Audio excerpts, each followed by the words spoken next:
You always hear this, Jeremiah 17:9. Above all else, what or who is the most deceitful of all?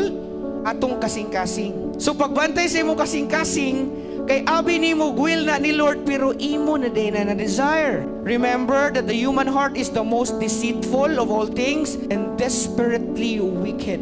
Who really knows how bad it is?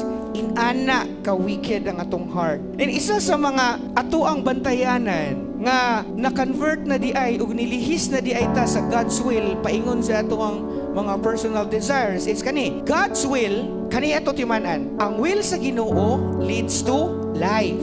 Sa kinabuhi, ang ato ang personal desire leads to what? Destruction. So nga ka nga kuya, basta di mag-desire na to, automatic giday na. Basta atong flesh, automatic giday na, it could lead to destruction?